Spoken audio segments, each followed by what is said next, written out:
Mike Kelly, give him a warm welcome if you will, please. Thank you. Hello everyone, thank you for coming out today. My name is Mike Kelly, I'm the One Nation candidate for Maranoa. Mahatma Gandhi famously said, "Be the change that you want to see in the world." And I've taken that challenge on myself, and everyone sitting here is a clear example that you guys all have as well. There's a massive problem in our country, we all know it, and the only way we're going to beat it, in my opinion, is we need to fight it both politically inside the system and we need to fight it outside the system. We need to put up, get people who have put up their hand to fight the fight in the powers that they have some control over, and that's part of what I put my hand up to do. The problem I've found is that I cannot campaign on COVID. The majority of the electorate are over COVID, we're all fatigued by it. So we need to engage people with something very different that can get them to the conversation to stop voting the way they've voted for decades. So in this electorate, it's been owned by the Country Party, the National Party or the LNP since 1943. 65% two-party preferred. I actually think we can beat them. I genuinely believe that.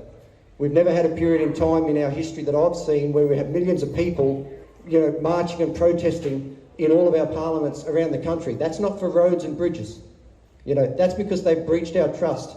They want people that they can trust, which is why I actually decided to go with the One Nation Party, because I trust Pauline. I don't actually agree with absolutely everything she says, but I know she's telling the truth, and I can have a conversation with someone that's telling the truth. I hate the way politicians do these personality contests where they just sledge each other. I think we pay them way too much money, and they're the representatives of our community. They need to conduct themselves at a much higher standard than that.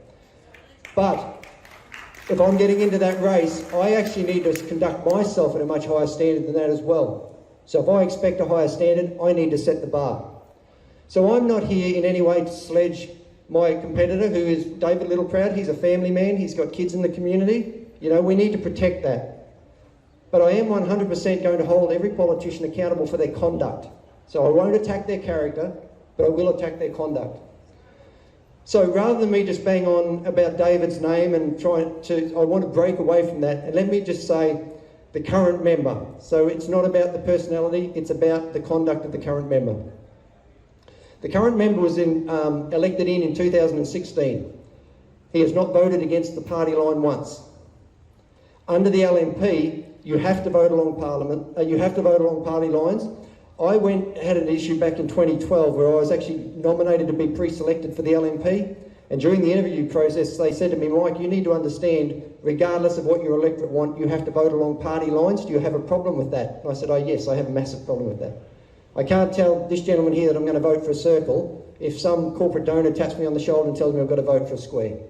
Our job is meant to be community representatives, to represent the people before the party.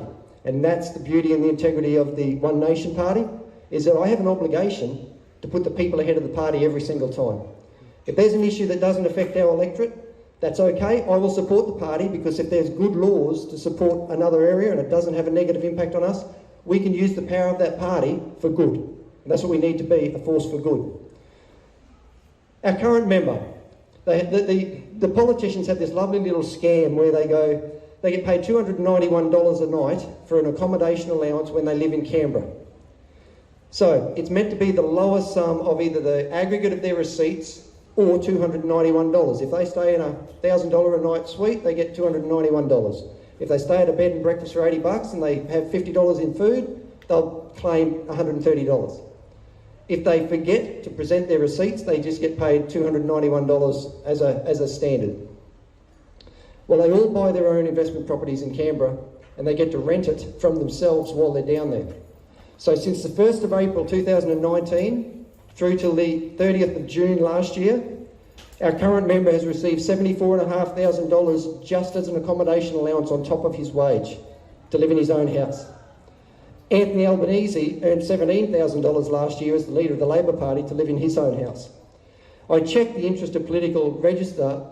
Pauline Hanson does not own a house in Canberra, nor does Malcolm Roberts.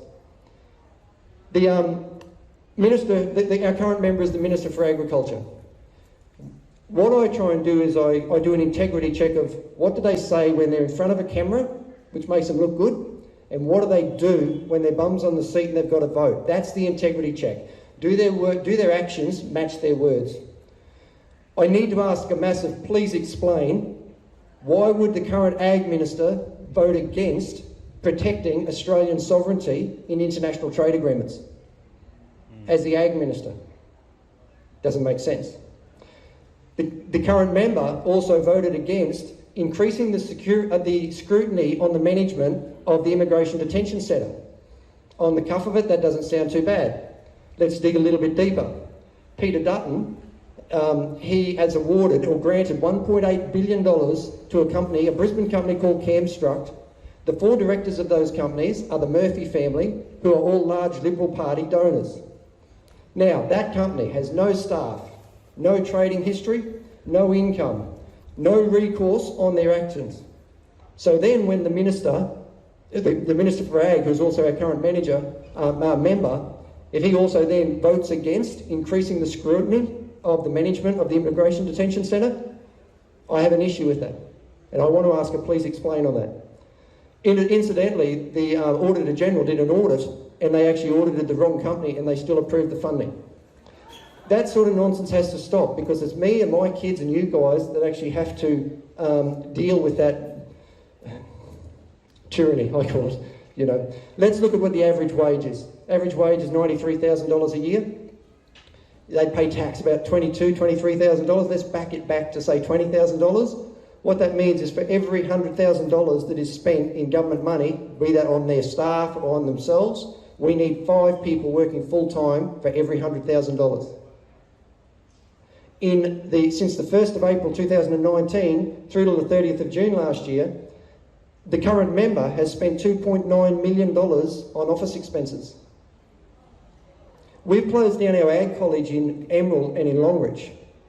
So if someone asks me, Mike, what can I do that'll do different? Well, how about we get rid of the offices? How about we put the funding into the Ag College in Longreach so that we've got something feeding into our industry again?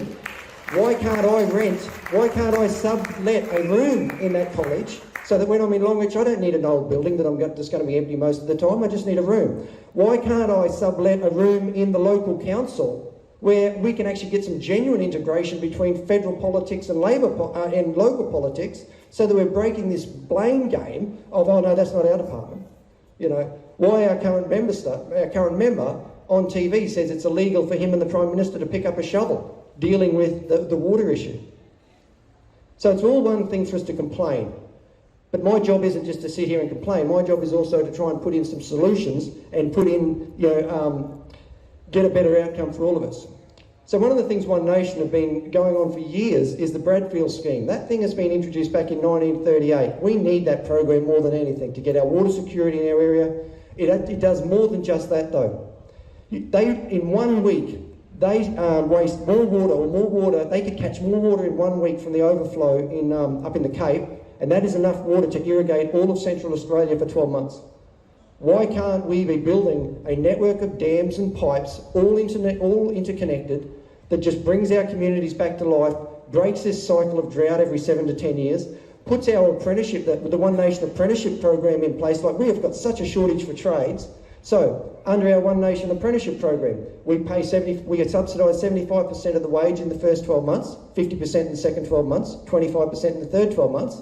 Then, at the end of the 4 years, we've got qualified people that feel good about themselves and they've actually got trades that our community benefits from.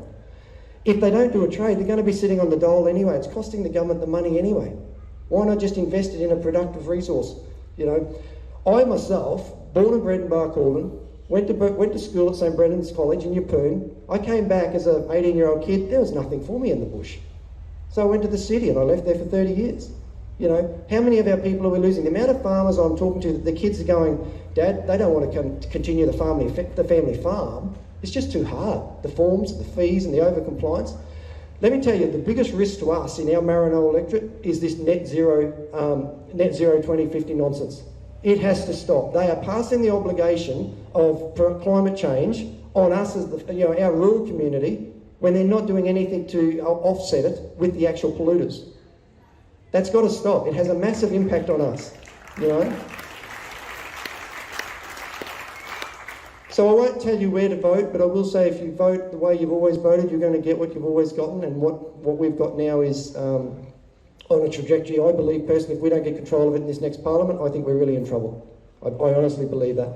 I've seen Jason speak 3 times now. I cannot recommend the gentleman highly enough. We need honest people with integrity in there, with a house of review that will hold people to accountable. I'm fully convinced that if we are going to change the system, the only way we can do that is by changing the people in the system. And as someone, I call him very wise, but as he said in St. George to me about 8 weeks ago, if you vote blue, you're going to get green. If you vote red, you're going to get green. If you vote green, you're going to get green. But if you vote for orange, you're going to get change, and you're going to get real change. Please consider voting for me as your representative for Maranoa at the next election. If you can't put me in number 1, please at least put me in number 2 so I've got a chance to fight for you guys, because this is a fight. It's a fight we need to have, and I'm stepping up to the plate to take the bruises to make sure we get the win. So thank you for coming today. This video is authorised by Mike Kelly, One Nation candidate for Maranoa, 87 Yangan Killarney Road, Yangan, Queensland 4371.